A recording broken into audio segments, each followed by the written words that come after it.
poder estar cultuando a Deus junto com os irmãos, uma igreja linda, avivada, que a chama do Espírito Santo continue sempre ardendo em vossos corações, que esse fogo nunca se apague, que vocês possam levar cada dia esse nome que é poderoso e que só através dele o ímpio encontrará a sua salvação.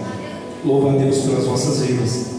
Quero louvar a Deus pela vida da minha esposa, louvar a Deus também pela vida do pastor Marcos, é um amigo que Jesus me deu. Fico muito alegre em revê-lo, satisfação imensa. Quero louvar a Deus também pela vida do pastor Maio, pastor presidente dessa obra. Hoje somos ovelhas pastoreadas por ele, porque assim o Senhor quis. Amém? Eu me lembro que há uns anos atrás preguei com o pastor Maio uma vigília do 7 de setembro, né? E que maravilha foi aquela vigília. Eu via o Maio pregar, eu falei, Jesus, tem como pregar depois? E de uma forma muito respeitosa, eu nunca esqueço isso. Pastor Marcos, ele tem uma boa memória, e eu nunca esqueço isso. Ele terminou de pregar a vigília, já era tarde da noite, a vigília começou por volta das 10 horas. Ele pregou, depois ele se assentou para me ouvir pregar. Deus abençoe o Senhor, louva a Deus por essa atitude humilde, que Deus continue te conservando assim. Amém? Meus irmãos, vamos abrir as nossas Bíblias. Quero, de uma forma rápida, trazer aquilo que Deus colocou em meu coração para a igreja. Estou um pouco com a voz debilitada, mas Deus nos dá vitória. Amém? Amém. Diz assim a palavra do Senhor no livro de Levítico, no capítulo 6, e o versículo de número 13 proposto. Assim vai nos dizer a palavra: e o fogo arderá continuamente sobre o altar e não se apagará. Quero frisar uma vez mais: e o fogo arderá continuamente no altar e não se apagará. Tome os vossos assentos em nome de Jesus. E me ouça com bastante atenção, que eu vou ser bem rápido, irmãos. Vai ser só um beijinho na flor mesmo. Amém? Amém. Tenha paciência, vai ser bem rápido. Meus irmãos, Deus é um Deus que sabe trabalhar. Nosso Deus, Ele nunca erra. Nosso Deus, Ele é conhecedor de todas as coisas.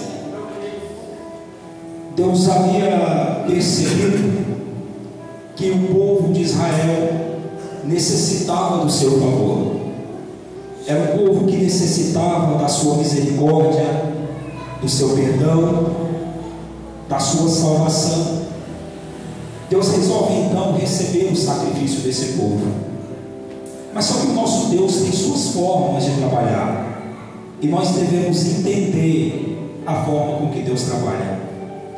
Às vezes a forma com que Deus trabalha não é a forma com que você espera que Ele venha trabalhar. Às vezes você pensa que Deus vem pela direita, Ele vem pela esquerda. Às vezes você pensa que Ele vem por frente, Deus vem por trás. Ele tem suas formas de trabalhar. A Bíblia diz que Deus, Ele não vê como o homem vê. Deus, Ele é único, Ele é soberano em suas decisões. Ele havia percebido que o povo precisava sacrificar, e Ele traçou um plano para receber esse sacrifício. Haja visto que o nosso Deus é um Deus zeloso. Deus não gosta das coisas a bel prazer. Deus não gosta das coisas de forma relaxada. Deus, Ele gosta do melhor. Deus, Ele recebe o melhor. Deus é Deus de primícias, e Deus é Deus de primícia. Deus, Ele trabalha com princípios. Então Deus vai estabelecer princípios para eles ofertar, para eles sacrificar, e para que ele viesse a receber o seu sacrifício. Deus então chama Moisés e delega algumas ordens a Moisés. Moisés observa o mandamento de Deus, as ordenanças de Deus. E as ordenanças de Deus diz respeito também a Arão e aos filhos de Arão.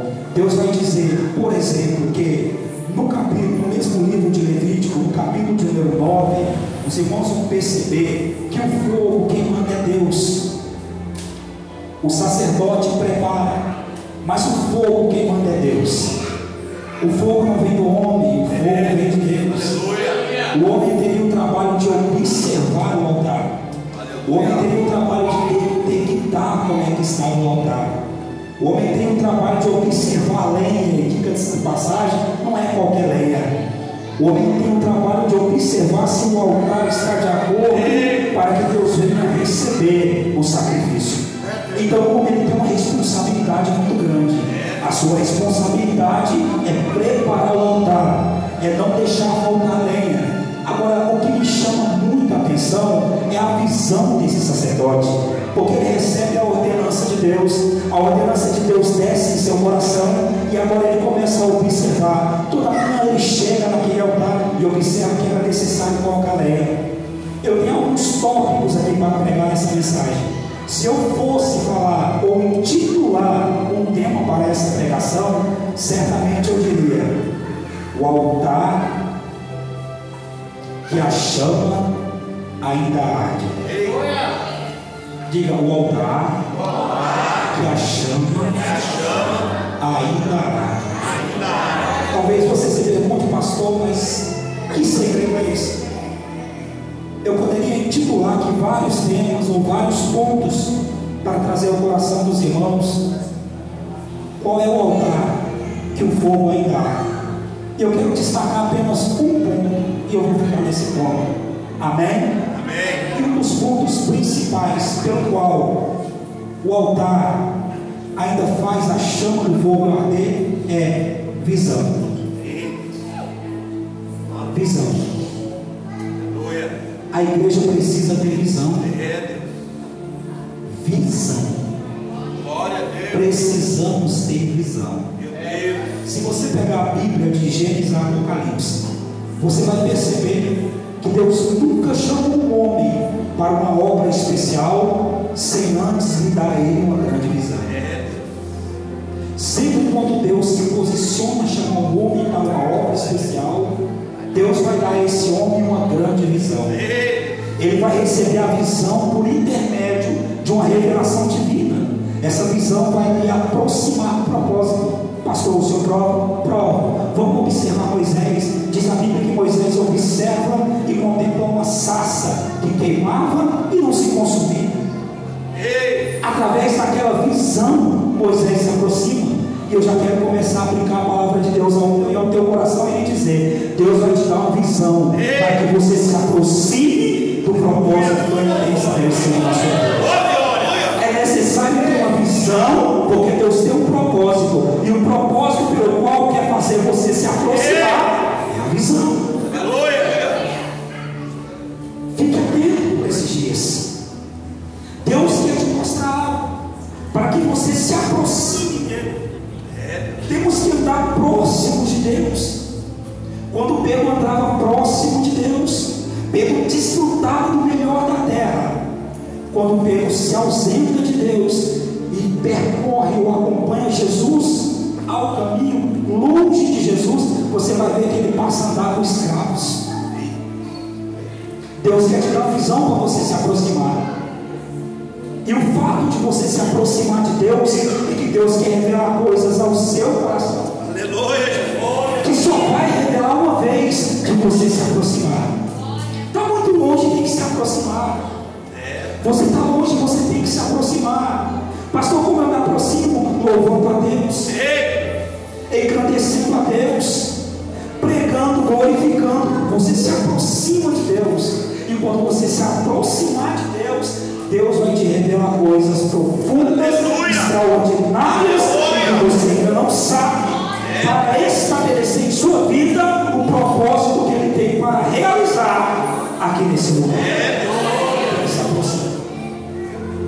A Bíblia diz que Abraão, ele observa tudo que conquistou, pastor Marcos, que conquistou, e ele vê o que ele conquistou, ou o que ele tinha conquistado, era muita coisa. Tinha bens, tinha riquezas, mas lhe faltava o principal, lhe faltava o desejo do seu coração. Aí ele está dentro de uma tenda conjecturando.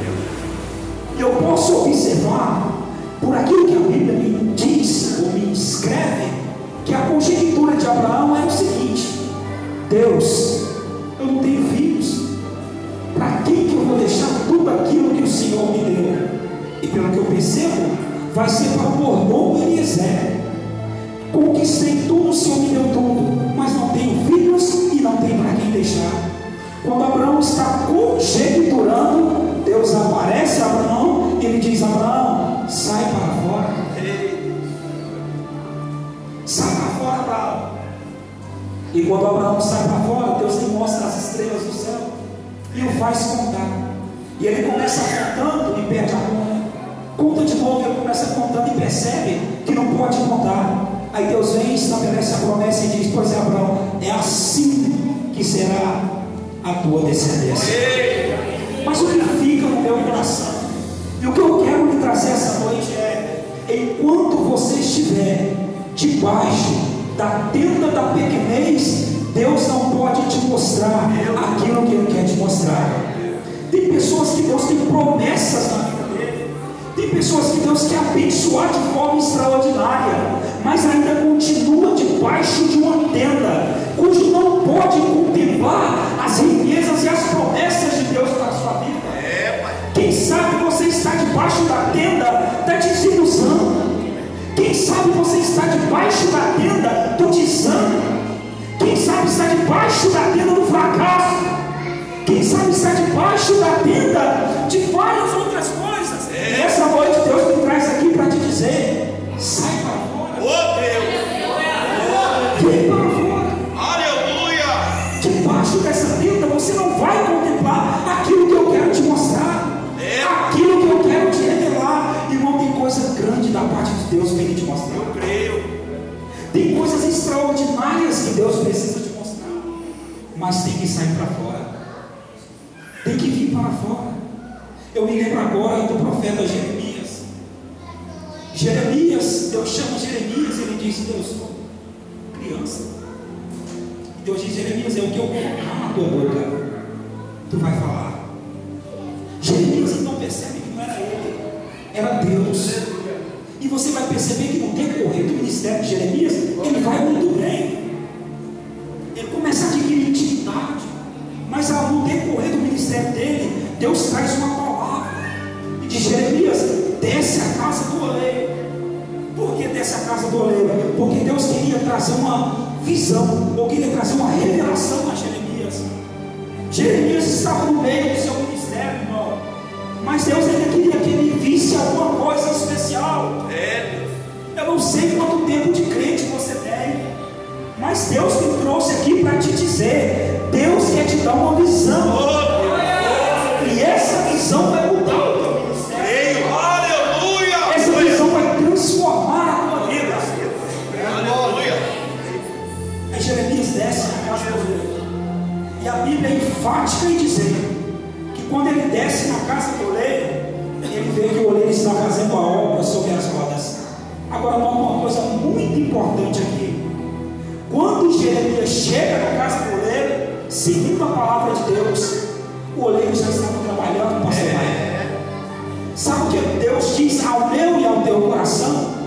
É que quando você tomou a atitude de buscar a presença dele, Deus já estava trabalhando em teu corpo.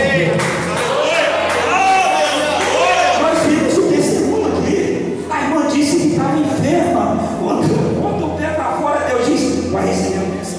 Aleluia. Vai receber a cura.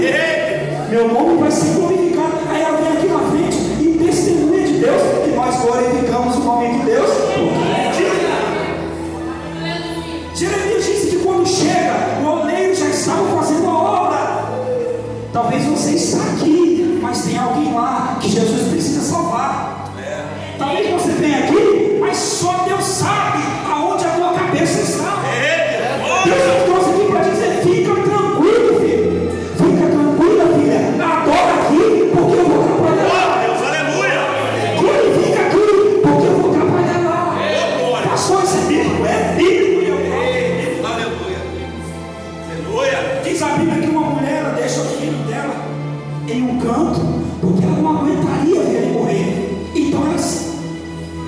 ela se retira em uma curta distância dele.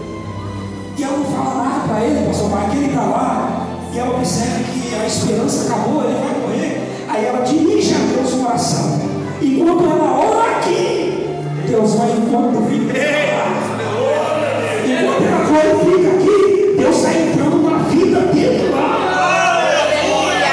Aos olhos humanos é impossível aquele menino ter salvação naquele lugar. Mas a Bíblia diz que ela orou, e para Deus não é impossível. Quando você ora aqui, para Deus não é impossível lá.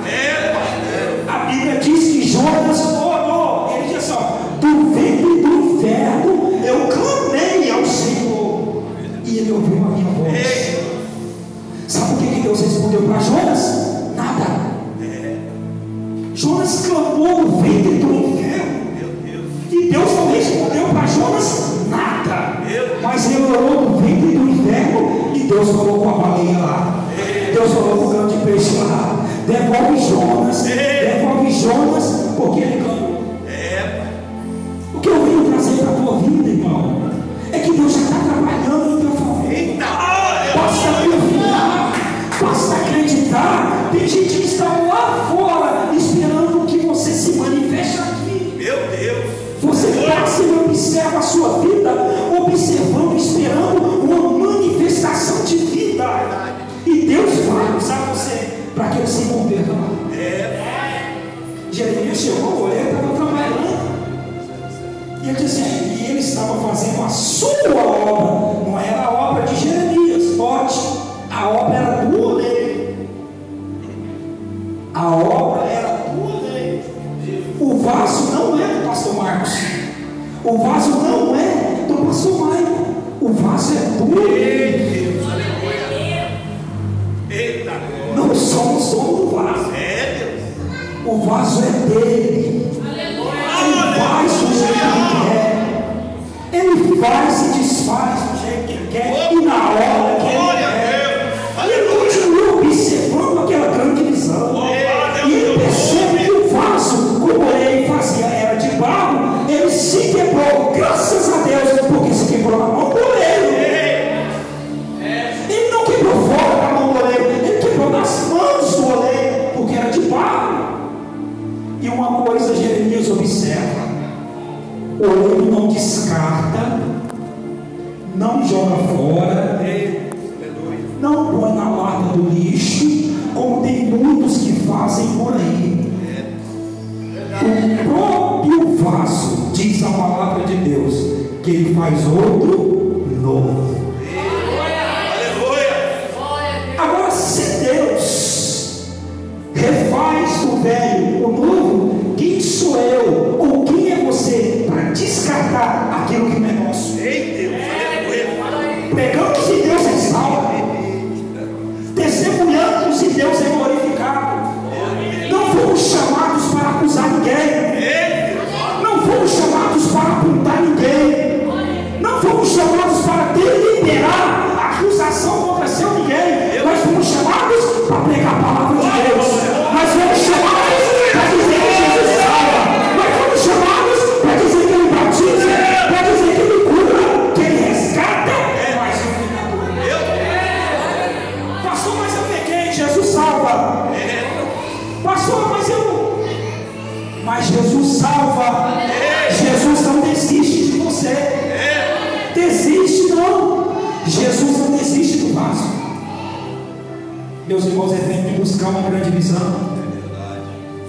Se quisermos fazer a obra de Deus, é tempo de buscar uma grande visão. É tempo de enxergar as almas com o olhar de Jesus. É tempo de olhar com misericórdia. É tempo de estender a mão. É tempo de alcançar os caídos. É tempo de descer aos vales, aos vilarejos. Estamos a um passo do mais faustoso dia, e Jesus nos convoca, Jesus nos chama para nos dar uma visão e dizer: olha, o vaso se quebrou, para muitos não presta, mas para mim eu faço novo, eu transformo. Aleluia! Meu Deus!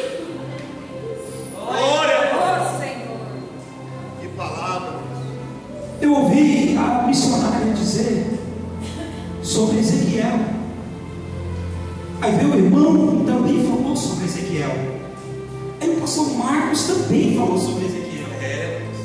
E que interessante que é, porque Ezequiel também exerce o seu ministério, mas em determinado momento do ministério dele, Deus o chama à parte. Ô irmão, vem cá para nós, não se assuste o dia que Deus chamar a parte, lugar especial, lugar particular, é porque ele tem um propósito. Deus chama Ezequiel e vai fazer o seguinte: não, se fosse comigo, eu não ia. E Deus também sabia que Ezequiel não ia. Aí o que Deus faz? Arrebata ele. Quer ser profeta? Quer ser homem de Deus? Quer ser usado por Deus? Esteja preparado a ver o que Deus vê e sentir o que Deus sente. Eu vejo muitas pessoas brincando por aí. E aí, profeta, se soubesse o que é o dom de profecia, não brincaria, buscaria em oração. Profeta sente o que Deus sente. Quando Deus chama, Deus prova eles. É só você ver todos os profetas, Deus provou eles. Foi assim com Isaías andando sempre nu, embora alguns dizem que andou nu. Para que isso, Deus? É para você abrir a boca e pregar com autoridade. Assim a vossa situação diante de mim, nu, despido. Foi assim com Jeremias, teve que usar um cinto podre estragado. Para quê? Para sentir o que Deus estava sentindo em relação ao povo. Foi assim com o profeta Oséias. Para quê? Para sentir o que o povo fazia com Deus, de dia de mão dada com Deus, de noite se deitava com Deus estranho. Foi assim com o profeta Jonas. Deus, mas uma planta faz mal para ninguém. Jonas, você se compadece da planta e eu dos ninivitas que você queria que morresse. Deus chama Ezequiel para sentir o que ele sente. Aí Deus sabe que Ezequiel não vai ter coragem de viver espontânea vontade. O que Deus faz? Arrebata ele no espírito. Mas vamos, cuidado. Eu tenho que dizer isso aqui, que eu não posso voltar para a posse de cada vez. Muito cuidado, viu? Porque o dia que você não quiser ouvir, o dia que você não quiser ir, o dia que você não quiser falar, Deus vai te arrebatar em espírito. Mas que você vai falar, vai. Aleluia! Deus não erra. Eu ouvi aqui nesse altar que Deus escolhe. E sabe o que Deus escolhe. Aí Deus arrebata ele em espírito. Aí ele vai e testifica. E me fez andar. Andou porque quis. Andou porque Deus fez andar. Foi porque quis. Foi porque Deus arrebatou o espírito e levou. Às vezes Deus quer te levar para um lugar que você não vai querer ir. Mas todavia, em nome de Jesus, atenda a voz de Deus. Porque enquanto você conjectura, lá não presta, lá é difícil, lá tem fome, lá tem sede. Deus já deu ordem aos corpos para te alimentar. Deus já deu ordem para te vestir. Deus já deu ordem para te alimentar, para saciar você. Aleluia! Já está tudo preparado. Apenas vai. Apenas faça.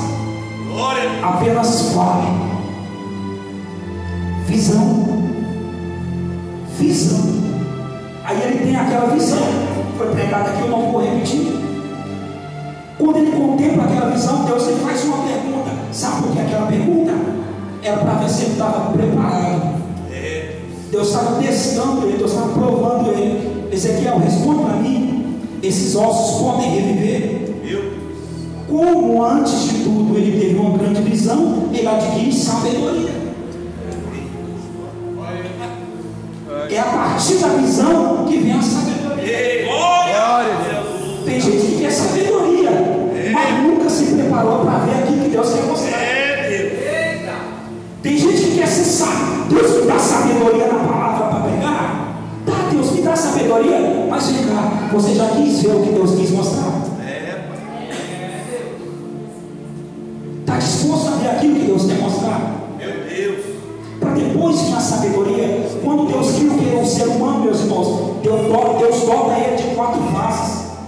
4 fases. Primeira fase, física. Segunda fase, emocional. Terceira fase, espiritual. Quarta fase, intelectual. Se você pegar dentro da fase intelecto, nós criamos uma harpa mais 4, pastor Marcos. Esperteza da terra desenvolve. Inteligência da terra desenvolve. A terceira, não tem seminário e nem faculdade, é dom de Deus. Sabedoria. E a quarta, consciência, que segundo a palavra de Deus, ela é tão alta, mas tão alta que se torna um tribunal. É daqui onde parte todas as decisões. Eu vi e agora eu vou falar. Só tu sabes, Senhor meu. Eu sei de nada. O Senhor é quem sabe. Eu não garanto nada. O Senhor é que sabe de todas as coisas. Estamos aqui anunciando que Jesus vai voltar, que Jesus vem buscar a sua igreja, mas Ele sabe de todas as coisas. Também me lembro de um profeta Isaías. Estou concluindo. Isaías é muito interessante, esse profeta, porque Deus o transforma de uma forma especial. Se você tem uma Bíblia aí, por gentileza, eu gostaria que você abrisse, para depois ninguém falar, não, sabe o pastor Marcos está falando, tá? Isaías capítulo de número 1 também era profeta. Olha aí, ó. Também exercia o dom de profecia.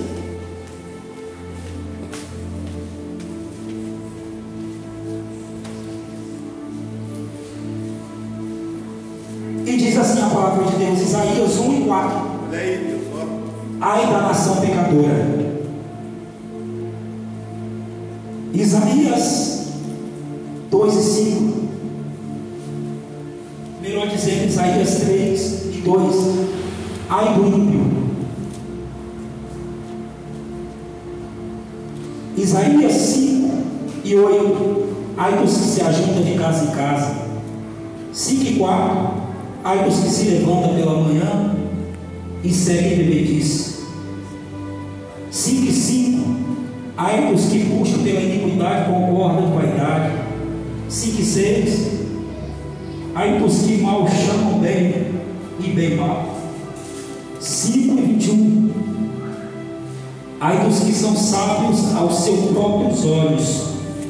5 e 22. Ai dos que são poderosos para beber vinho. 5 e 23. Ai dos que justificam o ímpio por presente.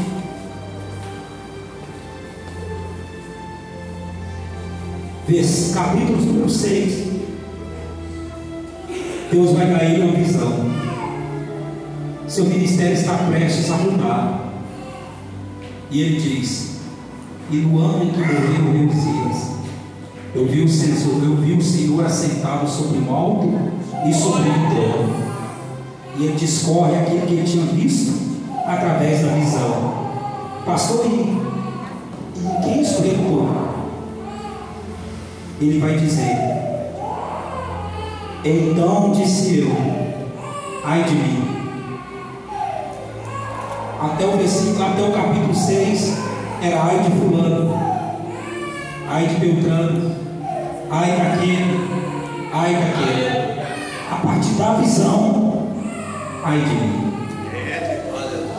Se coloque de pé em nome de Jesus.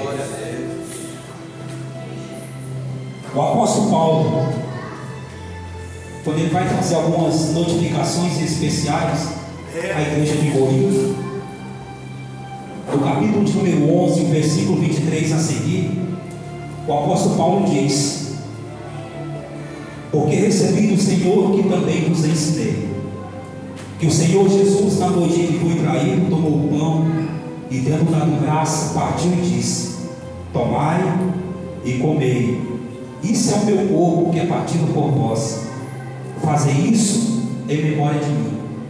Semelhantemente também, depois de ceiar, tomou o cálice, dizendo: esse cálice é o novo testamento com meu sangue, Fazer isso todas as vezes que beberes em memória de mim.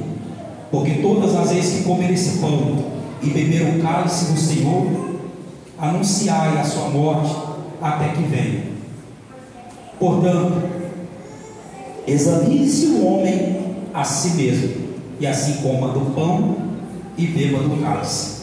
É tempo de olhar para dentro. Não é tempo de olhar para A nem para B. É tempo de olhar para dentro. O pastor Marcos precisa olhar para dentro dele. Você precisa olhar para dentro de si. Deus te dá uma visão para que você olhe para dentro de si. Meu Deus. Faça uma análise essa noite. Aleluia. Faça uma reflexão essa noite. Tire o olho de A, tire o olho de B, tire o olho do vizinho e comece a olhar para dentro de si. Olha aí, Porque Deus quer fazer coisa grande através de você. Quando você olhar para dentro de você, você vai ver o que está faltando. Você vai ver o que precisa ser ajustado para que Deus possa te usar e possa te abençoar. Isaías olha para dentro dele e diz assim: ai de mim, porque estou vendo nada, Isaías, mas eu estou vendo. Sou um homem de lábios impuros e habito no meio de um povo de impuros lábios, e os meus olhos viram a salvação, o Senhor dos Exércitos. Guarda essa palavra em seu coração. Eu quero passar o microfone do pastor Marcos, abençoar a sua vida, fazer essa oração como o nosso pastor, para que Deus possa nos dar visões, para que esse altar venha permanecer aceso até o dia que Jesus nos buscar a sua igreja. Marcas de um altar cujo permanece aceso é um homem que tem visão, é uma mulher que tem visão de Deus. Que Deus em Cristo possa te abençoar. Perdoe, pastor Marcos, minha voz está, já estou praticamente sem voz, mas eu tinha um compromisso, mesmo com voz ou sem voz, eu tinha um compromisso com o pastor Marcos, e eu vim porque quis honrar esse compromisso. Deus abençoe de forma especial a vida dos irmãos.